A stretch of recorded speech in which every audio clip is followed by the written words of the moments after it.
Christians are such frauds. Not all of them, but you can certainly find them. And at first, I wasn't going to put anything on my deconstruction page about me and Angelina becoming legally married. In our hearts and minds, our commitment, we've been married for a number of years. But for certain legal things that can only be gained with the certificate, we got married legally. But Christians are going to Christian, especially the ones that just ride around making you think that they have love in their heart, but they don't. Truly, they have malice in their heart. Because the ignorance of them starts out right here. What a farce. Marriage is a contract between Christians and God. This just shows how limited, and she's not the only person, this just shows how limited people are in their mindsets and their knowledge about history. I don't know where she's from. I hope she's not American, because it shows that people always think that Americans are the dumbest motherfuckers on the planet when it comes to understanding the world. That our viewpoints can be so nationalistic that we can't see beyond where we are. But they're saying, stay in your ungodly lane, sir. And of course, there are other people like Michael Sean. And I'm not sure if he was serious or not. I'm thinking he's serious about this. But he said, so you're officially deconstructed from Christianity, I would assume, but actually got married. And it would make me wonder what verse you were using uniting the two of y'all. First of all, what makes you think that anybody was uniting us in that format? What makes you think that there was a pastor? You do not have to have a pastor in order to get married. You can have a ship's captain, you can have a judge, you can have anybody, for the most part, who have signed some paperwork with the judicial system in your state that allows them to marry you. So there is no Bible involved if you don't want one involved. And he said, and my next question is, where y'all ordained by God? Where? He meant where? No, your God had this God has absolutely nothing to do with it. Nothing to do with it. Now, there was another gentleman, but it was too small to put up here. He was saying, is Christianity and marriage like kind of one and the same, running that they hand in hand? But this just shows me just how people don't think beyond their perception of life. So let me ask you a question, Michael and Cindy. Let me ask you a question.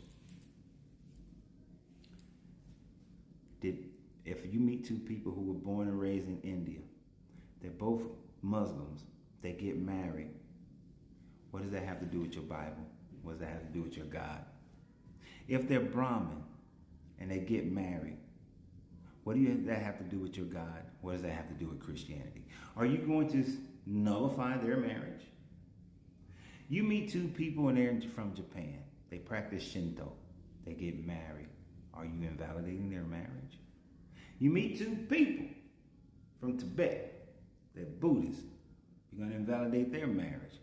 You see, you only see marriage through the eyes of Christianity, and you only see it through the eyes of your nationhood, which is a sad thing. It just shows how ignorant you are.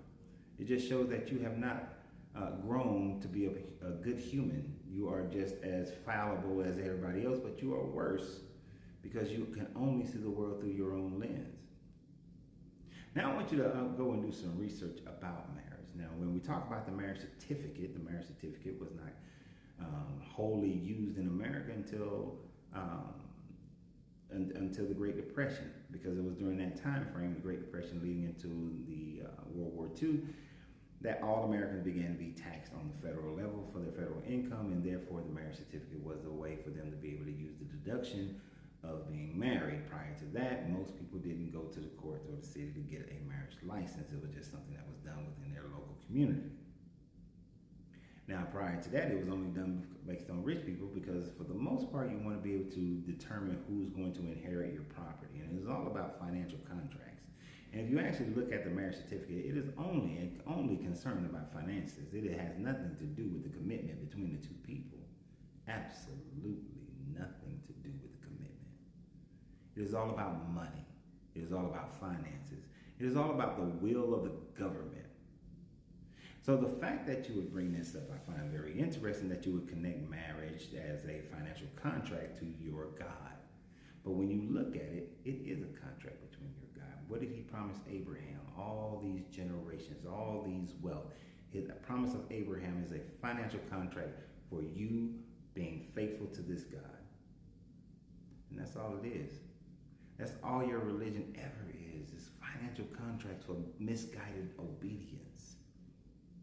But if you actually look at history and study deeper, you will see that cultures have had marriages within them that had never heard of your Jesus or your God. The Indus people had marriage. The Mesoamericans had marriages. The people way to hell in the North Pole had marriages before your God, before ever hearing about your God. They had families, they had marriage. Before your God was even invented, there was marriage.